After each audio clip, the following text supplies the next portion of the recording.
Powerful insights often occur when you least expect them.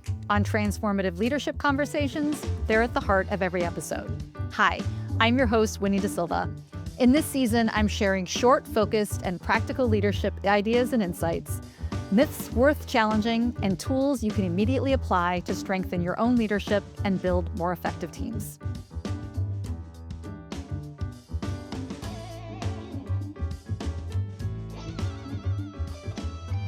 Since ancient times, telling stories has embodied a variety of powers, from crystallizing individual identity and group belonging to keeping alive our cultural inheritance and norms, from transferring knowledge, sacred and otherwise, to pure entertainment. Stories are also one of the most compelling tools for influence and persuasion. But in all of these cases, storytelling has an emotional component, which is the magical ingredient to propel all the ways stories work. The leadership tool I'm highlighting today, another gem from Peter Axelson, by the way, examines stories to help you solve problems at the root level, a common theme I come back to again and again, and to manage your reactions to people and situations at work. Once you start to master this for yourself, you can also use this tool to influence and coach others. Okay, so essentially the premise is this. The stories we tell ourselves shape how we behave and the results we get. If we want better results, we have to examine the stories and assumptions driving our behavior. Essentially, we have to think about how we're thinking. Let's first get clear on the word story in the context of this leadership tool. When I talk about stories, I'm not referring to storytelling in the traditional sense. I'm talking about the stories we have running in our heads. Our internal narratives, beliefs, and assumptions, the things we tell ourselves, well, to make sense of the world. These stories tend to fall into three categories: stories about ourselves, stories about other people, stories about the way things are. These stories drive our behavior, how we act, what we avoid, who we engage. Our behavior then impacts our results. So let me give you some examples. Stories about ourselves might include ones like this. I should have all the answers because I'm the leader. I'm not senior enough to share what I really think. I can't trust other people to do this as well as I can. I'm not good enough to get promoted. Okay, stories about other people might include ones like this. My direct report already knows what to do, they just don't want to do it. My boss does not understand how hard my job actually is. My colleague is difficult to work with. My client will never change his mind. Stories about the way things are, they might include things like this. We need to move fast. There's no time for debate. Well, this is how it's always been done here. Real decisions happen behind closed doors. Everything is urgent at this company. Okay. So now let's pull the thread on a few of these stories and see what kind of behavior and results we might get. Okay, remember that story about myself? I'm not senior enough to share what I really think. The behavior from that belief might look something like this. I hold back from sharing my perspective, right? So if I think I'm not senior enough, I don't speak up. The result is that I miss opportunities to build credibility and influence. A story about other people, that one about my colleague being difficult to work with, the behavior from that might be I avoid engagement and conversation with that employee, right? And the result is collaboration doesn't happen. And therefore, business results end up suffering. The way things are, this is how it's always been done here. Like that's a classic one, right? Well, the behavior from that might be I don't bother suggesting alternatives or challenge outdated approaches. The result of that, innovation and new ways of doing things never gets discussed. They never even get considered. So can you see how these stories directly impact results, right? So what about you? Where are you feeling stuck? Are you trying to solve problems that don't seem to stick? It's possible that your story might be the thing that's getting in the way. So start by asking yourself this. What are the results I'm not getting that I want to change?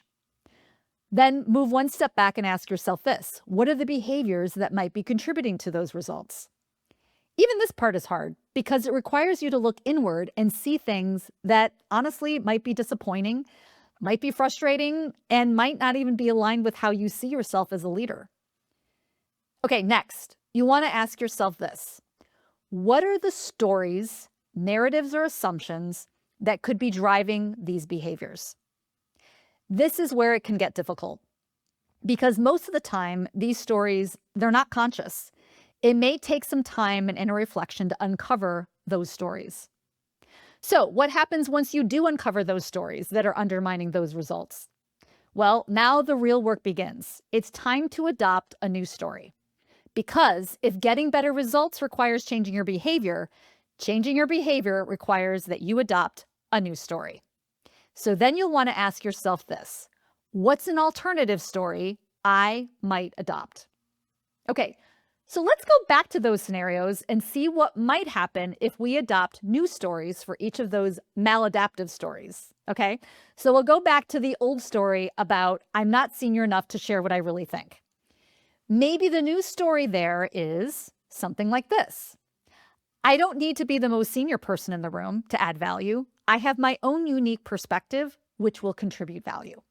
Okay, so if that's your new story, the new behavior coming from that is I share my thinking and perspective. Like, simple as that, right? I feel that there's a story there that says my value, that my contribution is valuable.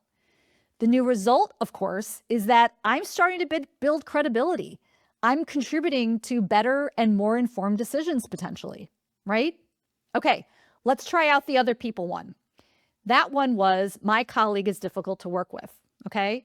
The new story there could be my colleague is challenging, but I'm going to be curious about why they are struggling and to see if there are ways that I can help them. And I'm going to talk about this later. We're talking about getting curious, right? What's behind the difficulty, right? Your behavior might be, I proactively engage.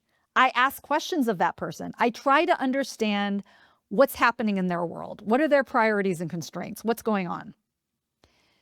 The result, collaboration with my colleague improves. Friction potentially decreases.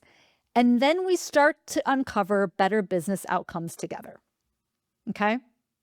Let's go with the way things are. The one we were exploring was, this is always how it's been done here. Possibly the new story behind that one, maybe people are more willing to explore new ideas than I give them credit for. Like, maybe that's a possibility, okay?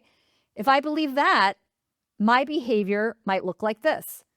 I start to explore people's desire to alternative approaches. And then I start to suggest thoughtful alternatives when I see the opportunity. So with that, new ideas start to percolate. We gain some momentum towards new and more effective ways of doing things. So you get a taste of this, right? While this new tool is relatively simple, you can see it's not for the faint of heart. I mean, these are examples that I'm quickly going through, right? But doing it yourself, it requires consistent and honest reflection and observation paired with experimentation as we try on, adapt, and tweak alternative stories. This is why this work can be challenging. Some of these stories are buried underneath, deeply rooted.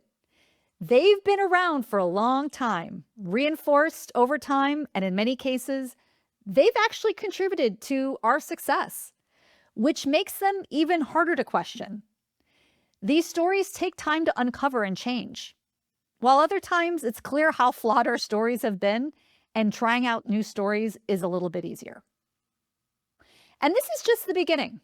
The work that comes next is to actually catch yourself in the moment, noticing yourself engaging in a behavior that you want to change, or a story that you're in the middle of telling yourself. This is the opportunity to pause and ask yourself, why am I doing this? What am I assuming? What story am I telling myself right now? Because if you can catch yourself in that moment, you have an opportunity to make a different choice. This is not a linear process. It's not one and done. It's often 2 steps forward and 1 step back. Because it's one thing to identify the patterns, another to build awareness in real time, and another to actually adopt and try out new stories that lead to different behaviors and better results. The starting point, as you'll see, is really self-awareness. But how you approach that self-awareness matters. This can easily become punitive. You might think, I'm doing this wrong, I need to fix this, which tends to end up shutting us down. A more productive way to approach this is a journey of curiosity. Being curious about yourself as a leader, about your behavior, about the results you're getting, and about the connection between those things. And let's talk a little bit more about the stories we tell other people. We have a quick interaction, a small data point, or something disappoints us, and very quickly, we form a story about who that person is, what they're capable of, and how much they can contribute, or maybe some other story. This all happens often with very little data. Those stories then shape how we interact, how we collaborate, and whether we trust or even respect that person. A lot of this is driven by difference.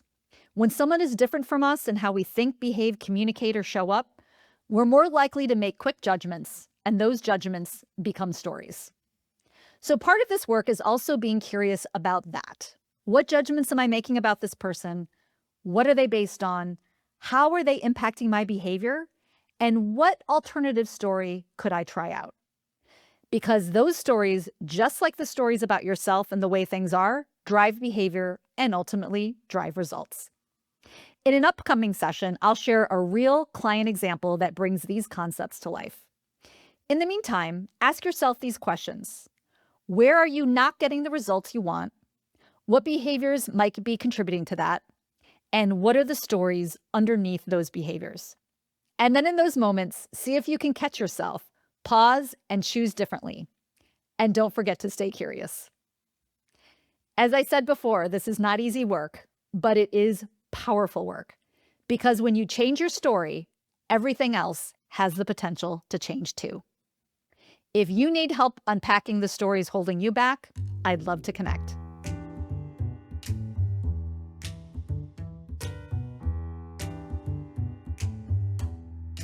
Thank you for listening to this episode of Transformative Leadership Conversations. If you're ready to take your leadership to the next level or empower your teams for success, I'm here to help.